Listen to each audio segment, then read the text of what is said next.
Welcome back. Well, a soaking wet start to the day. Not for all, but certainly Lafayette Parish and surrounding areas as a weak disturbance pushed on through and a frontal boundary. And when tropical moisture meets a frontal boundary, it's always a little bit trouble. So let's go ahead and take a look at the infrared water vapor imagery.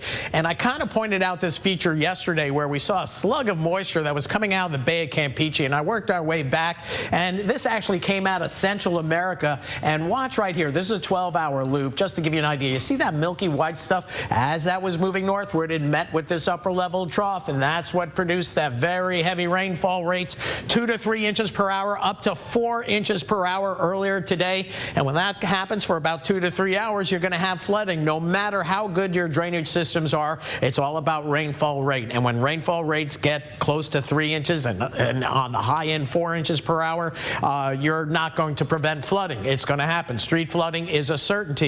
Now, it's all associated with a trough that's pushing off to the east, high pressure back to the west. That's going to be building on in. And as we take a look at the regional Doppler radars, all is relatively quiet. Interestingly enough, Lake Charles, also Hammond went down, and Fort Polk went down, and Lake Charles and Fort Polk or Fort Johnson still down. But it's nice to have Power Doppler 3 when you have these weather systems coming on through, and sometimes the Doppler radars go down. So that gave us a little bit of an insight into the flooding earlier today. You can see some locally heavy downpours, Mississippi, and then offshore by the Chandelier Islands and pushing off to the east. Meanwhile, locally, this is the rainfall. Notice back to the west, not a drop of rain or just the misty drizzles last night. And then the rainfall bullseye pretty much over Lafayette Parish, where parish-wide about 3 to 6 inches of rain fell. Isolated hot spots 6 to 7 inches or better based on rain gauge data on the south side of town. Right about here, I had 5.35 inches of rain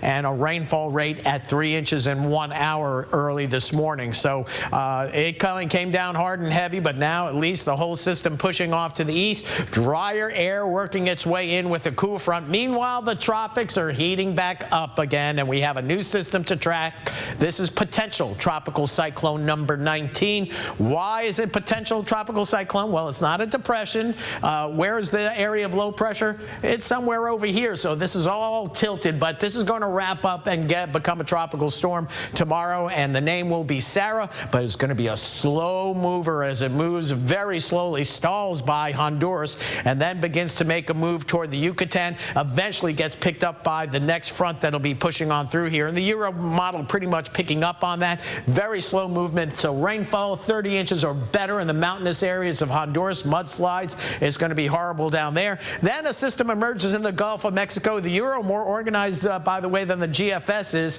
but could be a tropical storm, maybe a hurricane as it heads toward Florida. But we have a front coming in here, so it won't impact us, although some of this moisture may get into the front that gets here next Tuesday. We'll have to wait and see on that. But in the near term, we have high pressure moving in, lower 70s tomorrow. High pressure stays large and in charge, so northerly winds over the next couple of days through the end of the week, and then they gradually turn more northeasterly, and eventually it'll be coming out of the southeast as we go into Sunday, when we'll see our temperatures warming up.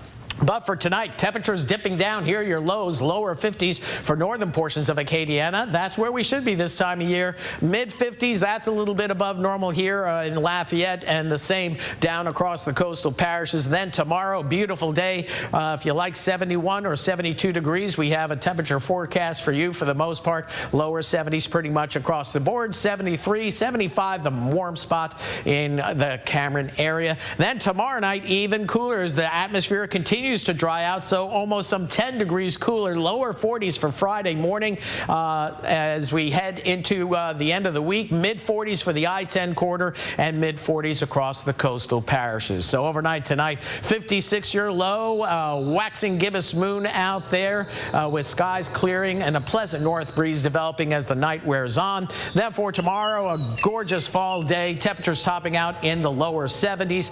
Temperatures right where they should be. Nice breeze out of the north at about 8 to 14, but not too gusty out there, we think. And as we move into the weekend, gorgeous weather into the weekend. Can't ask for better, but look at the lows. They get back into the 60s, and we have 80s again Sunday, Monday. Then the next front comes Tuesday, and then a nice cool down and maybe some winter-like temperatures with highs in the upper 50s and lows potentially in the upper 30s. That's it for weather for now. We'll have more coming up a little bit later on.